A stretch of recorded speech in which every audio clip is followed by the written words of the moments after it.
So be honest. Are you in a long-term relationship and you're in a bit of a sexual rut? It's okay. We've all been there. But guess what? It doesn't have to be that way forever. Because Emily Nagoski, PhD, wrote a book called Come Together, The Science and Art, ! Of creating lasting sexual connections. So folks, you don't have to be in any kind of sexual bed death scenario. You will get intimate again. You will get spiced up. What are we going to be exploring? Well, I'll tell you. What are pleasure favorable spaces versus pleasure adverse places? What are the two essential components of a sex positive mindset? And last but not least, as we age and our bodies change and ripen with time, what is the key to maintaining connection? So everyone, pour yourself a hot toddy of sexual chocolate and let's dive in. Welcome everybody to a very sex positive edition of Bookwise from bookclub.com. I'm your host, Britt Brewer, AKA Dr. Books. So we're going to kick this off talking about what people want when they want sex. And I'm going to read from the book itself.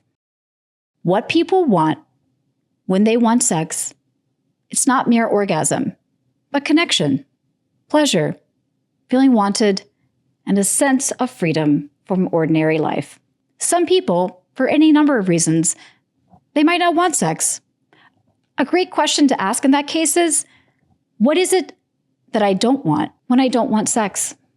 Okay, so there's two different kinds of spaces in our emotional brain. Pleasure favorable spaces, lust, play, seeking, care, and then there's pleasure adverse spaces, and that's panic, grief, fear, and rage. But sometimes rage can be sexy, but then sometimes it's not. So for this, we're going to just say it's not. Beyond those emotional spaces, we also have our thinking minds, our bodies, and observational distance.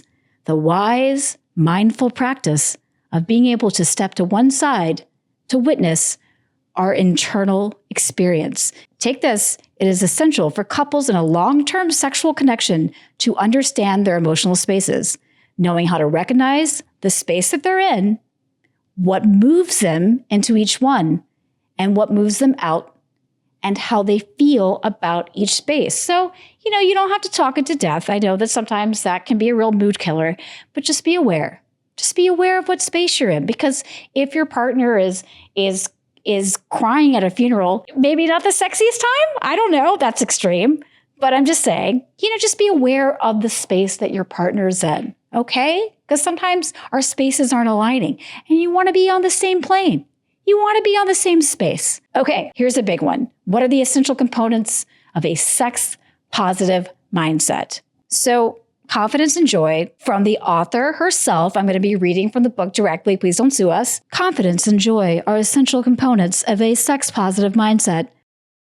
Confidence is knowing what's true about your body, sexuality, relationship, life history, and culture. Joy is the hard part. It's loving what's true about your body, sexuality, relationship, life history, and culture, even if it's not what you were taught should be true, even if it's not what you wish were true. Yeah. Do we all want to be Brad and Angie circa 2005, getting all steamy in the back of a car? Yeah. I mean, I want to be Brad Pitt, but that's not going to be our reality. So we just got to be ourselves, as corny as that is. It's true, and experience confidence and joy in the bodies that we're sitting in right now. So that's it. Confidence and joy. As much as I know you all love the pseudo ASMR version of me reading from the book, let's hear from the author herself. Here she is, Emily Nagoski at the Free Library of Philadelphia. Roll the tape.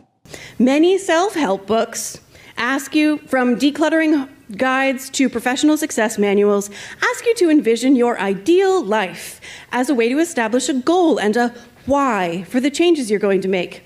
I can't do that here because your image of an ideal sex life has almost certainly been shaped by a bunch of mean-spirited cultural lies. Your ideal may involve having a body or a partner who looks or acts a certain way. It may include some behaviors and not others, without reference to which behaviors bring you pleasure. It may include all kinds of rights and wrongs. How many of those are things that you actively chose rather than something that was handed to you as an ideal? And here's a little bonus tip, because this is something I don't know a whole lot about, but that is why I read, so I can learn about things I don't know about, like heterosexual relationships. Okay, dudes, this is for you. Listen up, my bros, my boys. I'm talking to you right now. Begin by assuming that your partner's complaints are accurate and entirely valid, and go from there. Okay? Then practice turning towards her difficult feelings with calm, warm curiosity. Don't be like, "You're sounding crazy right now. You're sounding crazy." Because then she's not going to want to, do whatever it is you guys do with each other. Women, talking to you, my ladies, my girls. Women, he's going to need your help. Okay, the world really tried to prevent him from learning how to be a good partner. Just stay with him while he learns how to tolerate them. Isn't this like advice that you give to parents, like new parents when they're sleep training? Just stay with them until they figure it out. In reality, we all want the same thing, to be welcome in connection, precisely as we are. Another big one, your bodies are going to change. They're just going to change. It's just the way that it is. It's okay. And bodies are going to be changing and moving through time together in a long-term relationship. But guess what?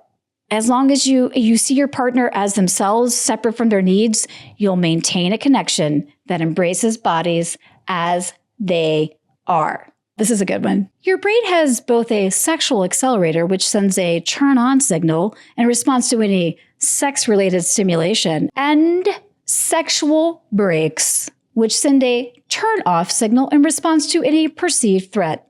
When people experience sexual difficulties, it's occasionally because there's not enough stimulation to the accelerator, but more often, it's because there's too much stimulation to the brakes.